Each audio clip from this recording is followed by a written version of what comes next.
It is Monday. It is the 19th of May. I'm Monita Rajpal. This is CNN News Center, live from Hong Kong. Our top stories today.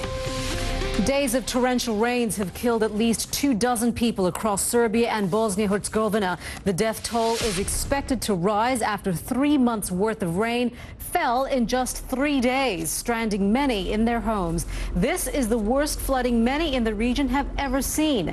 At least 24,000 Serbians were evacuated from their homes on Sunday, and now there's new concern that landmines from the Bosnian War could surface in mudslides. The Sava River is already at an historic high. It runs along the northern border of Bosnia-Herzegovina and through Serbia. Branislav Shalansky is on the riverbank outside the Serbian capital, Belgrade. He's a correspondent for a local affiliate, N1. He joins us now on the phone. Branislav, thank you very much for being with us. Can you give us an update on the situation there this morning, where you are?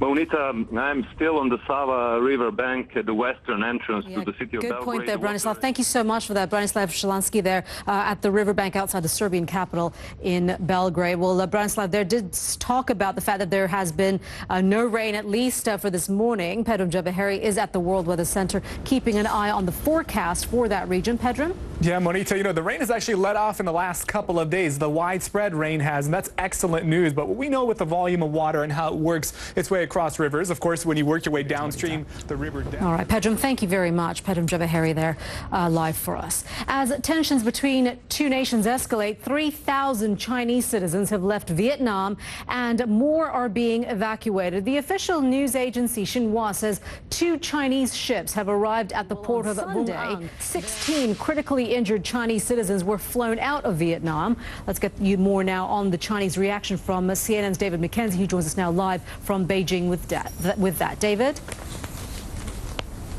Well, that's right, Monita. The Ministry of Foreign Affairs just moments ago saying... David, thank you. David McKenzie there live for us from Beijing. And we'll be right back here on CNN News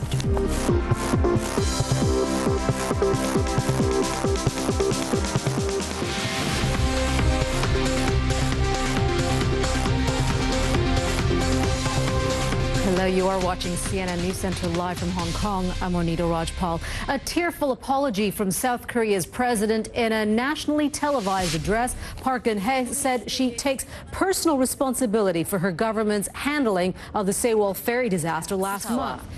She also proposed setting aside April 16th as a day to focus on safety. For more, PAULA HANCOCKS joins us now from South Korea's capital, Seoul. And PAULA, what kind of reaction has there been to the president's emotional speech there?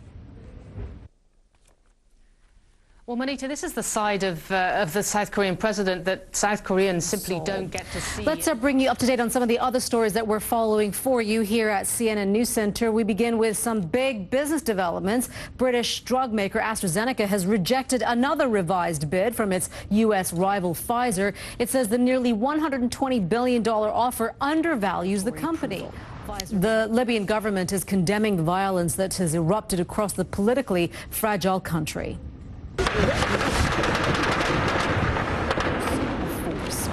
Turkey's semi-official news agency reports 4 people have been arrested in connection with last week's deadly coal mine disaster. The arrests come after a series of protests rocked the country. A bombing in Nigeria has killed at least 4 people. It happened in the northern city of Kano.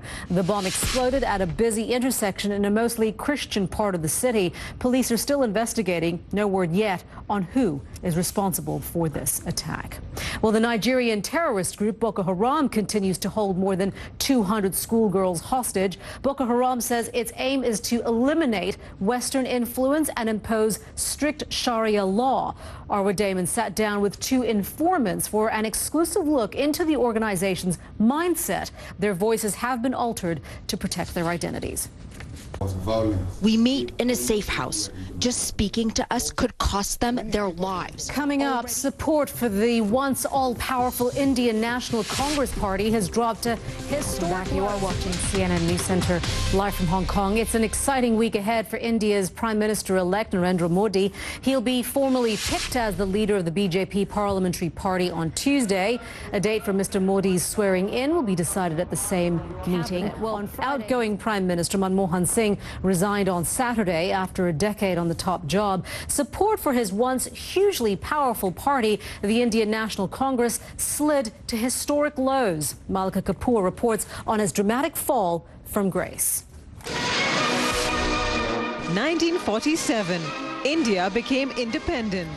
And before we go, we want to show you the performance from the Billboard Awards that's got everyone buzzing. Michael Jackson rocked the house in Las Vegas. Yeah, the late king of pop performing Slave to the Rhythm with a five-piece CNN News Center. I'm Monita Rajpal at CNN Hong Kong. Thank you for joining me. I'll update the news headlines in just a few minutes.